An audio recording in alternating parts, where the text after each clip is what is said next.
Okondedwa omvera, nthawi ino yakumasana kulitu nkhani yabwino kwambiri imene yachitika tsiku la lero lino ku parliament, pamene member of parliament kuti phungu wa nyumba ya malamulo amene tinamusankha kuno ku Nsanje Lalanje wayimirira ndithu ku mtundu wa Malawi ndi kuliuza boma kuti ayi ifetu kwathu paja andale ambiri mukudziwa inu akati abwira wina aliyense makamaka awa ofuna kuyimirira president akati abwira amakhala akunena kuti ayi tikangolowa mboma ife tiyesesa ndithu kuti mtaya moyo tikukonzereni, mtaya moyo uja tikukonzereni. Neno phungu wa Nsanje Lalanje wayesesa ndithu kumbali yake mtsiku la lero lino kuonesesa kuti ayi mtaya moyo uja isamakhale choti koperanso yayi koma chikonzedwe ndithu, ndipo anayimirira ku parliament ndi kupempha boma kuti tationeniko koma ndi safotokoze zambiri inu nokha tamverani ndi kuonera mmene zinaliri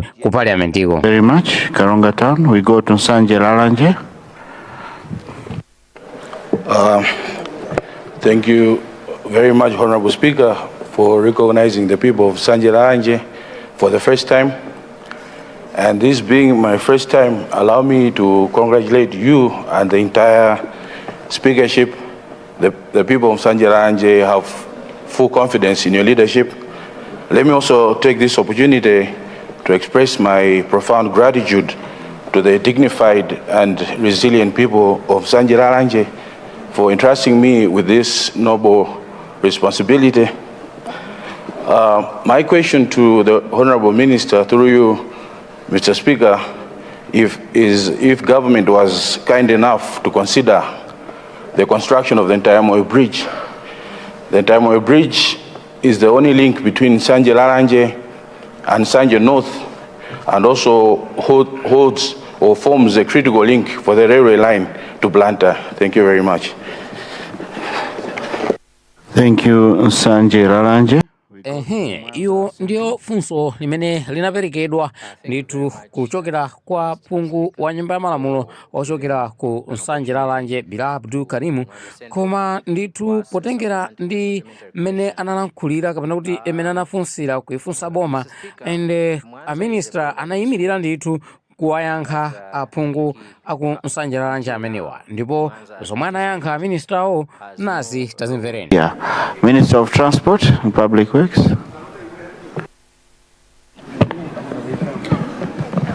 Thank you very much, Mr. Speaker, sir. The question from Nsanje Lalanje is a request, Mr. Speaker, sir, that my ministry should consider undertaking some works on Ntayamoyo Bridge. This is a very important bridge.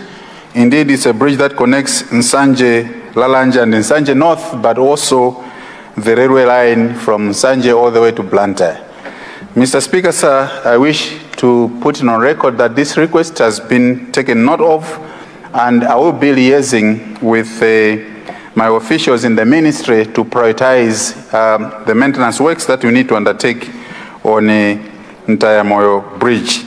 Yetu umo ndimene zinaliri mtsiku la lero lino ku parliament ne Minister of Transport wakwanisa ndithu kutipasa hope kuti ayi mfundo imene iyo kuzana ndi Ntayamoyo iyi sikuti tisiyasiya choncho. Motero izi zingosonyezabe unena kuti sitinabetse ayi tasankha munthu woyenerera amene kutha ndithu kukumbukira kuti kodi kumudzi chako ndasiyako mavuto anji. Abale ndi alongo, Ntayamoyo Bridge kutakhala kuti yathekadi yagwiridwa boma ndi kukonza dongosolo lonse Ntayamoyo ya ndikulongosoka nkukhaladi bridge pamene pajapo anthu zidusa. Bridge imeneyo ikhonza kuthandiza mu njira zambiri makamaka pa nkhani ya businesses kuti mayendedwe akhala ophwekerako, katundu osiyanasiyana amene akuyenera kuchoka side ya anzathu ija azidusa ndithu kumazafika mbangula mpaka na kupita naye Blantyre mophwekerako. Ndiyoti anthu ambiri opanga business pamene popo akhala kuti athandizika, ndiso munthu imene bridge yo ikukonzedwa zithandiziranso kuti anthu ena akhale akupanga malonda awo pamene popo